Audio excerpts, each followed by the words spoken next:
जम्मू कश्मीर में आज नई सरकार का शपथ ग्रहण समारोह। उमर अब्दुल्ला सुबह 11:30 बजे केंद्र शासित प्रदेश जम्मू कश्मीर के पहले मुख्यमंत्री के तौर पर शपथ लेंगे। उमर अब्दुल्ला समेत 10 मंत्री पद और गोपनीयता की शपथ लेंगे। श्रीनगर के SKICC में शपथ ग्रहण समारोह होगा। उमर कैबिनेट में सकीना इत्तू, सुरिंदर चौधरी, मीर सैफुल्ला, अब्दुल रहीम राथर, अली मोहम्मद सागर, फारूक शाह, नजीर अहमद गुरेजी शामिल होंगे। कांग्रेस की तरफ से गुलाम अहमद मीर शपथ लेंगे। शपथ ग्रहण समारोह में राहुल गांधी, मल्लिकार्जुन खड़गे शामिल होंगे। इंडिया गठबंधन से NCP शरद की सुप्रिया सुले, CPI की D राजा और सपा के अखिलेश यादव भी शामिल होंगे। हरियाणा बीजेपी विधायक दल की आज बैठक है। अमित शाह नाश्ते पर सुबह 10 बजे विधायकों से मुलाकात करेंगे। नायब सिंह सैनी का आज विधायक दल का नेता चुना जाना तय। नेता के चुनाव के बाद राज्यपाल से मुलाकात कर सरकार बनाने का दावा पेश किया जाएगा। बीजेपी के सभी विधायक 16 और 17 अक्टूबर को चंडीगढ़ में मौजूद रहेंगे। हरियाणा बीजेपी अध्यक्ष बडोली ने जारी किया आदेश। नायब सिंह सैनी ने तीसरी बार बीजेपी सरकार चुनने के लिए हरियाणा की जनता का आभार जताया। कहा 17 अक्टूबर को भव्य शपथ ग्रहण होगा।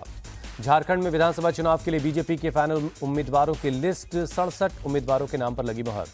दिल्ली में बीजेपी मुख्यालय में CEC की बैठक में लगी उम्मीदवारों के नाम पर मुहर। पीएम मोदी, JP नड्डा, अमित शाह, शिवराज सिंह और हिमंता बिस्वा शर्मा मौजूद रहे। बीजेपी CEC की बैठक में बाबूलाल मरांडी और चंपई सोरेन भी मौजूद रहे। झारखंड की 14 सीट बीजेपी ने गठबंधन के लिए छोड़ी है। महाराष्ट्र विधानसभा चुनाव पर बीजेपी केंद्रीय चुनाव कमेटी की बैठक है आज। उम्मीदवारों के नामों पर लगेगी मुहर। महाराष्ट्र में सीट शेयरिंग के लिए महायुति का फॉर्मूला तैयार। 150 से 160 सीटों पर चुनाव लड़ेगी बीजेपी ने तय किए 90% उम्मीदवारों के नाम। अजित पवार को मिल सकती हैं 40 से 45 सीटें। चुनाव की तारीखों के ऐलान पर बोले CM शिंदे, 20 नवंबर को महाराष्ट्र का भाग्य तय हो जाएगा। महाराष्ट्र विधानसभा चुनाव के लिए कांग्रेस की स्क्रीनिंग कमेटी की बैठक है आज। उम्मीदवारों को लेकर होगी मंथन। महाराष्ट्र में 110 से 120 सीटों पर चुनाव लड़ना चाहती है कांग्रेस। 3 सर्वे के बाद मांग रही है सीट। महाराष्ट्र चुनाव के लिए कांग्रेस तैयार। नेता प्रतिपक्ष विजय वडेट्टीवार बोले राहुल प्रियंका की ज्यादा से ज्यादा रैलियां करवाई जाएंगी। महाराष्ट्र में प्रचंड बहुमत से सरकार बनाएगी महाविकास अघाड़ी। कांग्रेस नेता इमरान प्रतापगढ़ी ने भरोसा जाहिर किया। महाराष्ट्र में अगर निष्पक्ष चुनाव हुए तो बीजेपी का सफाया हो जाएगा। कांग्रेस नेता राशिद अल्वी का बयान। कांग्रेस नेता राशिद अल्वी ने चुनाव आयोग पर उठाया सवाल। कहा बीजेपी सरकार, चुनाव आयोग कुछ भी कर सकते हैं। महाराष्ट्र में कांग्रेस चुनाव के लिए पूरी तरह तैयार। बालासाहब थोराट का बयान। महाराष्ट्र विधानसभा चुनाव के लिए ऑब्जर्वर नियुक्त किए गए। कांग्रेस ने अशोक गहलोत और सचिन पायलट को दी जिम्मेदारी। झारखंड चुनाव के लिए कांग्रेस ने 3 सीनियर ऑब्जर्वर बनाए।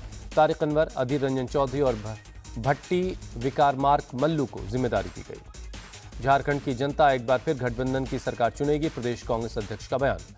झारखंड कांग्रेस के नेता राजेश ठाकुर का बयान। 1 महीने पहले चुनाव हो रहे हैं लेकिन हम तैयार हैं। महाराष्ट्र में 1 चरण में होगा विधानसभा चुनाव। 20 नवंबर को डाले जाएंगे वोट, 23 को आएंगे नतीजे। झारखंड में 2 फेज में चुनाव होंगे। 13 और 20 नवंबर को डाले जाएंगे वोट, 23 नवंबर को आएंगे नतीजे। यूपी की 9 सीटों पर 13 नवंबर को उपचुनाव होगा। बीरापुर, कुंदरकी, गाजियाबाद और फूलपुर में डाले जाएंगे वोट। अयोध्या की मिल्कीपुर सीट पर अभी चुनाव का ऐलान नहीं हुआ है। हाईकोर्ट में लगी इलेक्शन पिटीशन की वजह से चुनाव रुका। मिल्कीपुर सीट से भी उपचुनाव का रास्ता साफ। याचिका वापस लेंगे गोरखनाथ बाबा। 1-2 दिन में याचिका वापस ले ली जाएगी। वायनाड लोकसभा सीट पर 13 नवंबर को उपचुनाव है। नांदेड़ लोकसभा और केदारनाथ विधानसभा सीट पर 20 नवंबर को वोट डाले जाएंगे। 23 नवंबर को आएंगे नतीजे। कांग्रेस ने वायनाड लोकसभा सीट के लिए उम्मीदवार का ऐलान किया। प्रियंका गांधी वाड्रा लड़ेंगी चुनाव। ईवीएम में कोई गड़बड़ी नहीं होती, ये पूरी तरह सुरक्षित। सवाल उठाने वालों को चुनाव आयोग का जवाब। चुनाव आयोग ने कहा 3 लेयर की सिक्योरिटी में रहेगी ईवीएम। इसमें सिंगल यूज बैटरी लगती है। शिवसेना UBT नेता संजय राउत बोले उम्मीद है निष्पक्ष चुनाव करवाएगा चुनाव आयोग। हरियाणा की तरह महाराष्ट्र में नहीं करेगा। शिवसेना UBT नेता आदित्य ठाकरे का बयान। 2 साल महाराष्ट्र को गुजरात से चलाया गया, अब राज्य महाराष्ट्र से ही चलेगा। महाविकास अघाड़ी ने जैसे लोकसभा चुनाव लड़ा वैसे विधानसभा लड़ेंगे, बोले उद्धव गुट के सांसद अरविंद सावंत। पूरी उम्मीद है महाराष्ट्र की जनता विकास को चुनेगी। NCP के कार्यकारी अध्यक्ष प्रफुल्ल पटेल का बयान। अपने काम के बल पर जनता से वोट मांगेंगे। झारखंड सरकार के मंत्री रामेश्वर उरांव का बयान। यूपी उपचुनाव पर बोले डिप्टी CM केशव प्रसाद मौर्य, सपा, बसपा और कांग्रेस मिलकर चुनाव लड़े तो बीजेपी जीतेगी। झारखंड विधानसभा चुनाव पर JDU का बयान। विजय चौधरी बोले 11 सीटों पर पूरी तैयारी है, बीजेपी से नहीं है कोई मतभेद। महाराष्ट्र और झारखंड में लोग डबल इंजन की सरकार चुनेंगे। उत्तराखंड के CM पुष्कर सिंह धामी ने भरोसा जताया। चुनाव की तारीखों के ऐलान पर बोले बीजेपी नेता अर्जुन मुंडा, मौजूदा सरकार की उल्टी गिनती शुरू हो चुकी है। झारखंड में बीजेपी को हराएंगे। RJD नेता तेजस्वी यादव का बयान। बिहार में पूर्व डिप्टी CM तेजस्वी यादव की कार्यकर्ता दर्शन यात्रा का दूसरा चरण आज से शुरू होगा। 12 जिलों की 54 विधानसभा क्षेत्रों के कार्यकर्ताओं से करेंगे संवाद। दिल्ली के पूर्व मुख्यमंत्री अरविंद केजरीवाल आज से आम आदमी पार्टी के जनसंपर्क अभियान की शुरुआत करेंगे। पार्टी मुख्यालय में होगा कार्यक्रम। कमलनाथ के घर अचानक पहुंचे राहुल गांधी। लंच पर 2 घंटे हुई बात। पार्टी से जुड़े तमाम मुद्दों पर बातचीत हुई।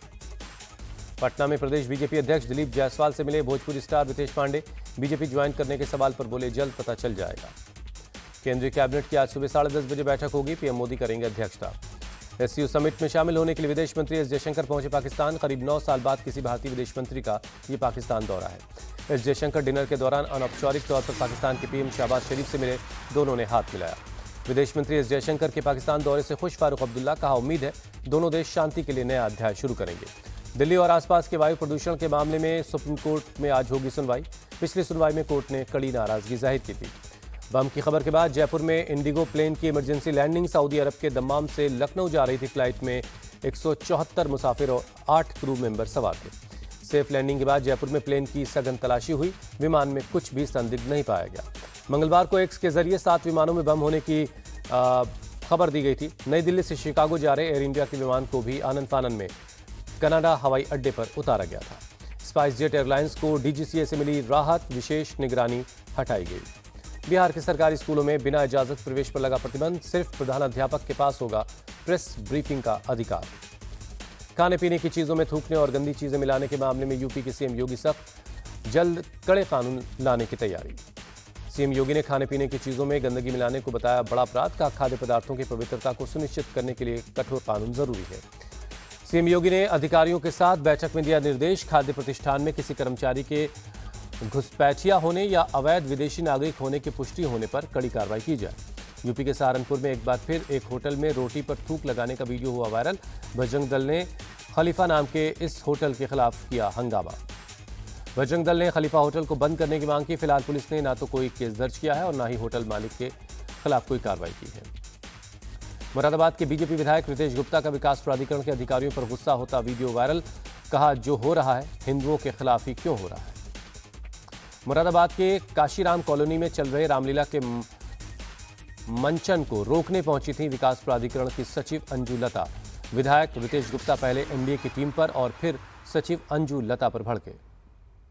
बीजेपी विधायक के गुस्सा होने पर एमडीए की सचिव अंजू लता ने दी सफाई। बिना इजाजत और एनओसी के करवाया जा रहा था रामलीला का मंचन, इसलिए एमडीए की टीम को भेजा गया था। बाबा सिद्दीकी मर्डर केस का चौथा आरोपी हरीश कश्यप गिरफ्तार। 21 अक्टूबर तक पुलिस हिरासत में भेजा गया। बाबा सिद्दीकी मर्डर केस में क्राइम ब्रांच की जांच हुई तेज। गिरफ्तार आरोपियों की निशानदेही पर पिस्तौल बरामद हुई। बहराइच हिंसा में मारे गए रामगोपाल के परिवार से मिले सीएम योगी। कहा दोषियों को किसी कीमत पर बख्शा नहीं जाएगा।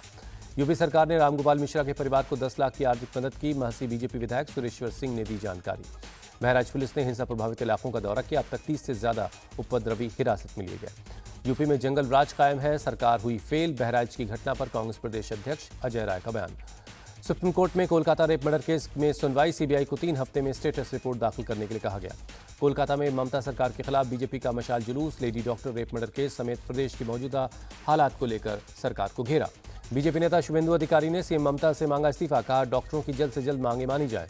सांसद इंजीनियर रशीद को फिर मिली राहत। कोर्ट ने 28 अक्टूबर तक अंतरिम जमानत बढ़ा दी है। सब इंस्पेक्टर भर्ती परीक्षा पेपर लीक का मामला। राजस्थान के मंत्री जोगाराम पटेले बोले कैबिनेट सब कमेटी ने अपनी रिपोर्ट सीएम को सौंप दी है। छत्तीसगढ़ के सूरजपुर डबल मर्डर केस में आरोपी गिरफ्तार। झारखंड से आ रही बस से कब्जे में लिया गया। दिल्ली के बुराड़ी पुलिस स्टेशन में सीबीआई का एक्शन। 10 लाख की रिश्वत लेते पकड़े गए इंस्पेक्टर और सब इंस्पेक्टर। बागपत में पुलिस ने की बड़ी कार्रवाई। डिप्टी सीएमओ के खाने में टीवी के वायरस मिलाने की साजिश करने वाला गिरफ्तार। पंजाब के सीएम भगवंत मान ने चंडीगढ़ में की बैठक। राज्य में निर्माणाधीन मेडिकल कॉलेजेस पर अपडेट लिया। प्रदूषण को लेकर चिंतित दिल्ली सरकार। मुख्यमंत्री आतिशी ने अधिकारियों के साथ की हाई लेवल मीटिंग। भारत और न्यूजीलैंड के बीच आज से टेस्ट सीरीज का आगाज। बेंगलुरु के एम चिन्नास्वामी स्टेडियम में सुबह 9:30 बजे से खेला जाएगा पहला टेस्ट। एम चिन्नास्वामी स्टेडियम में खेले गए 3 मैचों में भारत ने न्यूजीलैंड को दी है शिकस्त। दोनों टीमों के बीच अब तक खेले गए 62 मैचों में भारत ने 22 और न्यूजीलैंड ने 13 मैच में जीत हासिल की है। बेंगलुरु टेस्ट से पहले टीम इंडिया को लग सकता है बड़ा झटका। स्टार बल्लेबाज शुभमन की गर्दन में अकलन की वजह से पहले टेस्ट से हो सकते हैं बाहर। बेंगलुरु टेस्ट में बारिश डाल सकती है खलल। बारिश की वजह से भारतीय टीम नहीं ले सकी प्रैक्टिस सेशन में हिस्सा। आज बेंगलुरु में बारिश के आसार हैं। टेस्ट से पहले रोहित शर्मा की प्रेस कॉन्फ्रेंस। कहा टॉस के दौरान प्लेइंग 11 पर लेंगे फैसला। टीम में 2 स्पिनर्स को मिलेगा मौका। ऑस्ट्रेलिया दौरे पर शमी को ले जाने पर बोले कप्तान रोहित शर्मा, कहा हम आधे अधूरे फिट खिलाड़ियों को ऑस्ट्रेलिया नहीं ले जा सकते। ऑस्ट्रेलिया सीरीज के लिए शमी पर फैसला लेना मुश्किल है। रोहित शर्मा ने की जसप्रीत बुमराह की तारीफ, कहा बुमराह के पास खेल की अच्छी समझ है। उप कप्तान बनाए जाने पर बोले हम दोनों ने साथ में काफ़ी क्रिकेट खेला है। भारत के खिलाफ टेस्ट सीरीज से पहले न्यूजीलैंड को लगा झटका। घुटने की चोट की वजह से तेज गेंदबाज बेन सीयर्स टेस्ट सीरीज से बाहर हुए। जैकब डफी को टीम में जगह मिली है।